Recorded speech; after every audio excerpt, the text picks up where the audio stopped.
In 1944, on the battlefields of Europe, American Sherman tanks rolled forward with a weapon few could see. It wasn't the steel armor, it wasn't the powerful gun, it was something hidden inside.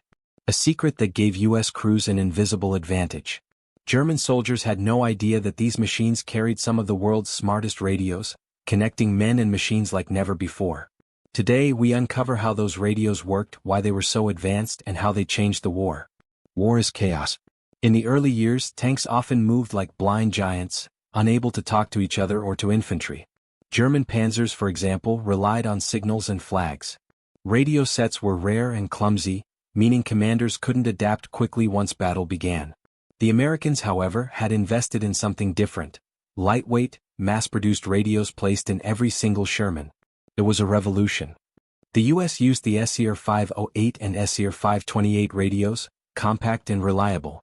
Inside each Sherman sat a transmitter and receiver, allowing not just tank-to-tank talk, but direct coordination with infantry and artillery. This meant that while German units often fought in isolated groups, American armor worked as a living network, fast, flexible, and deadly. Imagine a Sherman commander suddenly spotting enemy armor on the flank.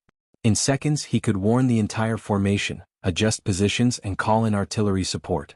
German soldiers often described American tanks as coordinated swarms, moving faster than expected, striking in unison.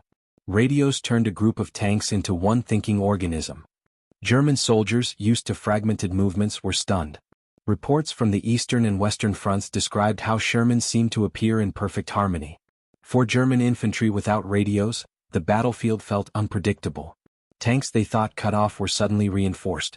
Encirclements collapsed because Americans were simply better connected. It wasn't just firepower, it was psychology. A German gunner facing a Sherman column didn't know that behind those tanks, an entire army was listening and responding. Soldiers described the frustration. We never knew where the next one would come from. Radios turned confusion into American confidence, and German confidence into doubt. The Wehrmacht relied on centralized orders. Radios in tanks were often reserved for platoon leaders only. Meanwhile, in the U.S. Army, every Sherman was its own node. Orders flowed instantly from generals to gunners. This flattened structure meant decisions that took Germans minutes or hours took Americans seconds. During the Normandy campaign, radios were decisive. In hedgerow country, where visibility was nearly zero, German defenders expected American armor to be slow. Instead, Shermans used radios to coordinate flanking maneuvers. Infantry called for tank support on the spot, and within minutes, steel rolled to their aid. The German reports called it unfair speed. Radios also helped logistics. Fuel, ammo, and reinforcements could be summoned without couriers. Even when tanks broke down, help was just a call away. To the Germans, who often abandoned vehicles when cut off, this seemed almost like magic. The radios gave American armor not just strength in battle, but endurance over weeks of fighting. The Sherman tank was not invincible. It wasn't the biggest, nor the thickest armored. But inside, it carried a hidden advantage that multiplied its power. Smart, reliable radios. They turned steel machines into a united force. German soldiers never knew, but by the time they realized, it was too late. Radios won battles, saved lives, and shaped the modern way armies fight today.